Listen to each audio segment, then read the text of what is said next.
so at what point did you have a list that said number one, Deion Sanders? I don't want to say it was my first list, but it was. What's going on, everybody? Hope all is well. I hope you're having a blessed week. Who is Rick George? In this video, I want to tell you more about Rick George. We know that he is one of Coach Prime's biggest supporters. Who is responsible for getting Coach Prime here? And let's just say a lot of us here to Boulder. So listen, we're going to get all of that in this video right after Shador tells us who we all around here. Yeah, get mad, buddy, get mad. Shador, who are we? BWB. Bandwagon buffs. That's right. It's your man's Harry Billion. Please do me a favor and smash that subscribe button. Make sure to give me the thumbs up. And don't forget to hit that bell notification so that you can get the videos as soon as I upload it to YouTube. All right, family, I got to go ahead and get into this video real quick. So that's all the business I got. You know what time it is. Let's work. I love the energy in the trenches, baby. I love the energy that's going on this team with the new trenches. They're taking it personal. But this video is not about them. This video is about Rick George, the athletic director at the University of Colorado. Let's get to learn a little bit more about him. Let's go. So Rick George graduated from Illinois in 1982 with a Bachelor of Arts in Liberal Arts and Sciences, individual study that had an emphasis on sports communication and journalism. He was a 4-year letterman at cornerback for the Illini, playing in 44 straight games and starting in 27 games in all, as he played 2 years each under coaches Gary Moeller and Mike White. He was a 2-time recipient of the school's Bruce Capel Award, given for dedication and courage to honor Capel, who lost his life serving his country in Vietnam. George received the honor for his junior and senior seasons. Upon his graduation, White named him the assistant director for player personnel for the Illini. And a year later, 1983, he assumed the all-sports recruiting coordinator. In March 1984, George took over the recruiting chores solely for football, with his first class ranked number 1 in the nation by the recruiting services, with all in the top 20. He coordinated 5 classes in all at Illinois when the call came to take him out west to Colorado. On March 2nd, 1987, Bill McCartney hired him as Colorado's football recruiting coordinator. 2.5 years later, December 21st, 1989, I came to this country in 1989, so that's the same year on December 21st when George was promoted to assistant athletic director for football operations. Not coincidentally, after the Buffaloes finished the regular season with an 11-0 record and the school's first ever number 1 national ranking in the polls. CU lost to Notre Dame in the Orange Bowl and would finish number 4, but came back to go 11-1-1 in 1990, this time defeating the Irish in the Orange Bowl to earn consensus national champion honors. Shortly thereafter, he left the Buffaloes for Vanderbilt University, where he was reunited with former CU offensive coordinator Jerry DiNardo, who was named the Commodores head coach a year earlier. In 8 years at Vanderbilt, 1991 to 1998, he also served as an associate athletic director for external operations in conjunction with overseeing the football program. This was where George first expanded his professional role outside of solely football, as he had oversight over all external departments, particularly in the area of managing budgets and developing marketing and promotional strategies for all sports. George was born April 3rd, 1960 in Woodstock, Illinois, and graduated from Collinsville High School, where he lettered in football, basketball, and baseball. He is married to the former Nancy Green, and the couple has 2 grown daughters, Jenny and Christy, and 2 granddaughters, Harper and Maddie. In 2016, he was presented with an honorary C by CU's Alumni C Club for his years of dedication to Colorado athletics. George was named to the 13-member selection committee for the college football playoff, signing on for a 3-year term that begins for the 2020 season. He also serves on the Division I Council of the NCAA, is part of the NCAA's D1 Council Transfer Working Group, and is serving on an 18-member committee, the NCAA Working Group on State and Federal Legislation, which is exploring the ability of student athletes to profit on his or her name, image, and likeness, or NIL. He served 2 years, September 2017 to September 2019, as the chair of the Lead One Association, which represents the athletic directors, programs, and student athletes of the 130 30-member schools of the Football Bowl Subdivision. That's FBS. Ray George was named athletic director at the University of Colorado on July 17, 2013, returning to Boulder, where he helped play a role in the school's first and only national championship in football some 23 years earlier. George, 60 at the time of this article, came to Colorado from the Texas Rangers Baseball Club of the American League, where he was named Chief Operating Officer on October 5, 2010, with a promotion to President of Business Operations in February 2013. He agreed to a 5-year contract at CU, and he officially started on the job on August 12, 2013. In June 2016, the Board of Regents approved a contract extension through 2020 to 2021, and in June 2019, the Regents once again extended him through the 2023 to 2024 academic and athletic year. He is just the 6th four-time athletic director in Colorado history, following the footsteps of Harry Carlson, 1927 to 1965, Eddie Crowder, 1965 to 1984, Bill Marrow, 1984 to 1996, and then Dick Tharp, 1996 to 2004, and Mike Bone, 2005 to 2013. Two others have bridged directors in interim capacities: Jack Lengyel, 6 months between Tharp and Bone, and C.O. Barry, 2 months between Bone and George. His list of achievements in his first 1,000 days in the position were many, but none more significant than shepherding through a $150 million athletic complex expansion from creation through fruition, gaining approval from the Board of Regents, and then raising nearly 1/2 of the estimated cost to initiate construction, which began May 12, 2014. The project was the core of the Sustainable Excellence Initiative, that's SEI, the jewel of which was a long-awaited indoor practice facility. Once green-lighted, he spearheaded the most successful fundraising campaign in athletic department history, raising over $100 million for the project. By the end of his second year, George implemented the department's first ever comprehensive strategic plan, which mapped CU's immediate and long-range purpose and goals. He also redesigned the management teams, made tough budget decisions that reduced deficits he inherited, and has since produced 2 budget surpluses, and canvassed the state, region, and nation in both friend and fundraising.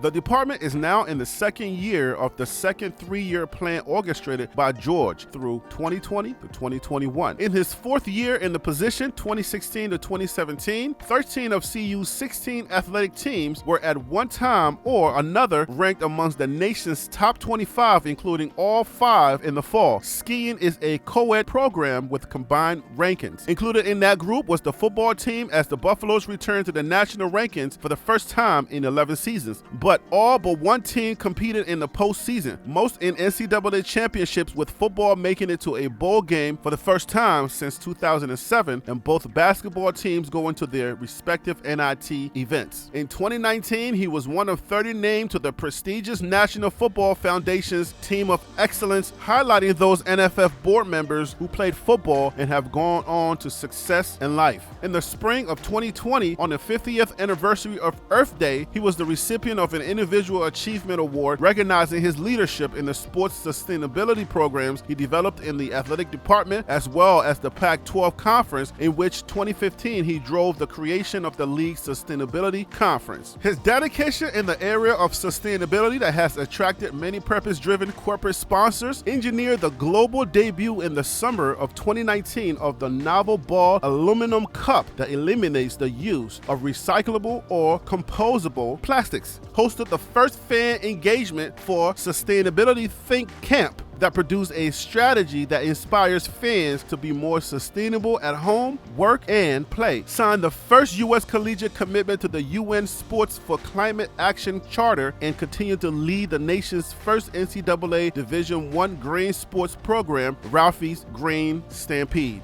That's a lot of achievement, kids.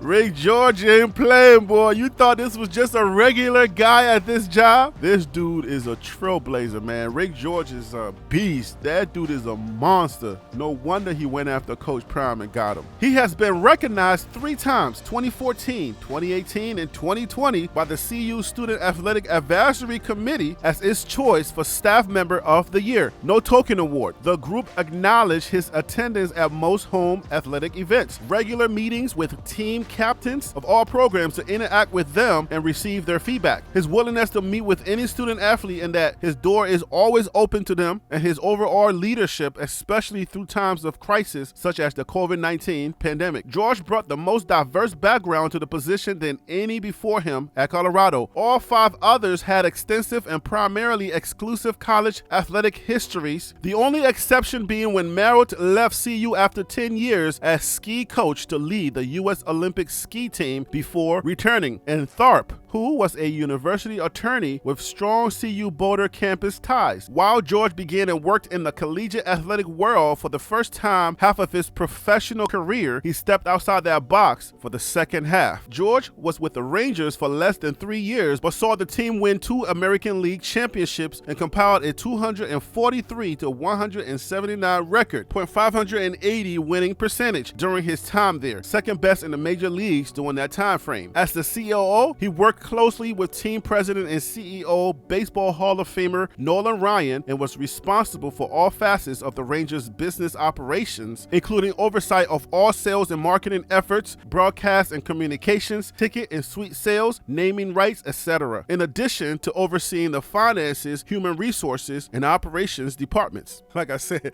this dude is a marketing genius. If you thought Coach Prime was good at marketing, Rick George can hold his own, boy. Rick George is a monster when it comes to marketing and branding. I feel like that's why him and Coach Prime get along so well. They are a finance, marketing, and branding mind. These dudes are one and the same. One is white and one is black. What? They play 3 sports: baseball, basketball, and football. Rick George is like Deion Sanders, but he's didn't play in the NFL. They have so much in common. They're marketing each other, they understand each other, they promote each other. Let's keep going. Amongst his many accomplishments with the Rangers was a comprehensive branding study that successfully rebranded the ball club and an implementation of a new ticketing strategy that over the course of 3 seasons increased ticket revenues by over $30 million. The club's attendance saw an increase of 40% from the 2010 season to nearly 3.5 million in 2012, second in the American League behind the New York Yankees and third in the majors. The 2013 numbers were on pace to exceed the 3 million mark again when he left the franchise for CU. Prior to joining the Rangers, George served as executive vice president and chief of operations for the PGA Tour for 2.5 years, beginning in June of 2008. While with the tour, he worked with the corporate marketing department in renewing sponsorships and creating new events. He also oversaw the tournament business affairs division that worked with tournaments to increase tournament revenue. He also worked for the PGA Tour as president of the Champions Tour from 2003 to 2008 and as the executive vice president for championship management his last 3 years there. His major accomplishments included increasing revenues and sponsorships and the development of strategic plans, the latter including a vision and mission statement as well as core values. The Champions Tour had grown to a minimum 29 events with over $55 million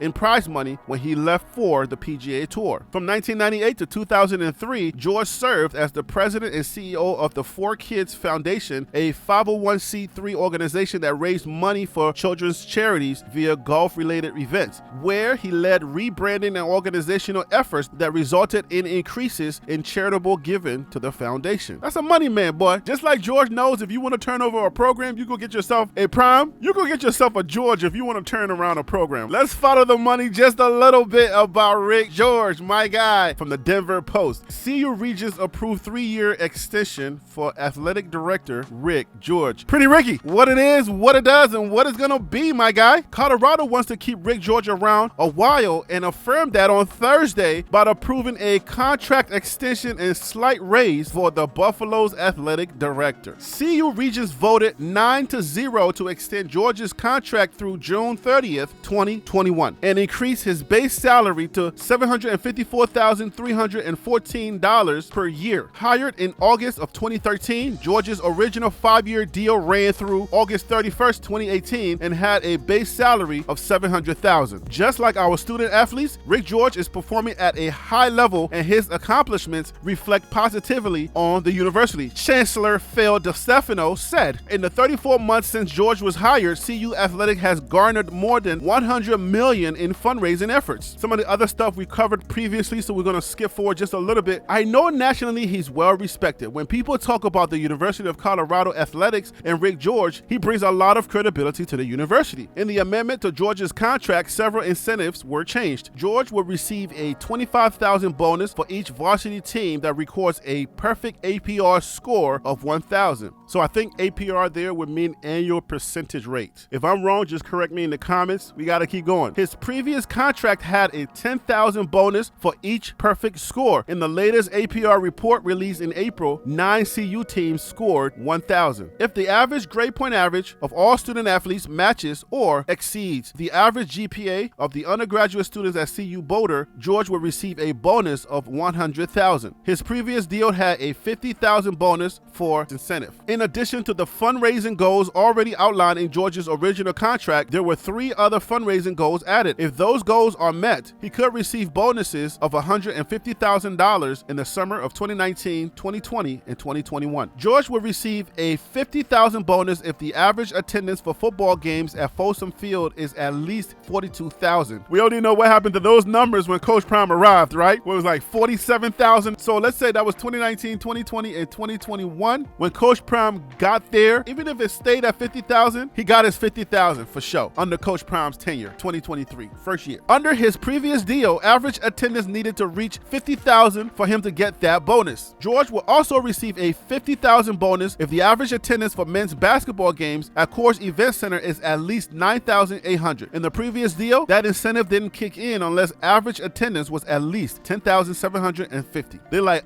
let's bring that down a little bit. Let's be more realistic. We want this guy to get his money, okay? The new deal also removed 2 lists of potential incentives that were included in George's original contract. One for license and sponsorship revenue goals and one for competitive success, conference and national championships. I wanted to throw this little information in there for a lot of y'all. Why doesn't CU Boulder have a baseball team? CU Athletics was in a financial crisis in 1980 and cut 7 sports, including baseball, wrestling, men's swimming, women's swimming, diving, men's gymnastics, and women's gymnastics were also cut at that time. This was posted or updated August 31st, 2023. Coach Prime is obviously a former professional baseball player, so he is definitely trying to talk to Rick George so that they can bring baseball back to CU. That's probably going to happen while Coach Prime is there. We don't know. Wait to see that. Just like Coach Prime, Rick George is a family man. He really appreciates his family. If you follow him on social media, you will see that. He's always interacting with his grandkids. He loves Colorado, even though he wasn't born in that area. But man, he has fallen in love with Colorado. You would think that he went to Colorado like he was born and raised in Colorado. He might as well get his honorary membership or get his honorary birth certificate from Colorado because he just loves the place. He does a great job for the university. This guy is responsible for 17 different sports at the university, raising money for the facilities. This facility right here that you see the young men practicing in, there's also an indoor track. You will see track meets being held at this facility right here. This is the facility that Rick George spearheaded to make sure that this facility came about. The young men can practice in this indoor facility, rain, shine, no matter what. They can practice here. They'll have track meets there, as you've seen Dylan Edwards running on the track team. Grind is going on. This team is about to battle this year. They got battle scars. They're arguing. They're fighting. They're doing all the right team things that happens on every team. They're trying to build camaraderie. But like I said, this video is not about them. This is about Rick George. Rick George is doing what is necessary to make sure that this team is successful. He was not the athletic director when they won that championship, but man, I would love to see him win a championship with Coach Prime. That would just culminate everything that he's done in his career, what Coach Prime is trying to do in college sports. Man, that would be a great thing to witness. To be able to bring some of that stuff to you guys, to be able to document some of the things that's going on, to be able to bring you certain information. I want you to have a full perspective of this team from the athletic director, from the other coaches. I'm going to be doing other videos that bring you more information about other coaches and the facilities. I just like this type of information. I feel like it gives you a certain perspective and appreciation for the team. You're not just rooting on Saturdays, but you're rooting for something. You're rooting for Rick George. You're rooting for Coach Prime. The more you know, the more you can appreciate rooting for the team and really appreciate this team being your team. I hope this information was beneficial and I hope you enjoyed this video. I'm gonna leave it right there. Okay.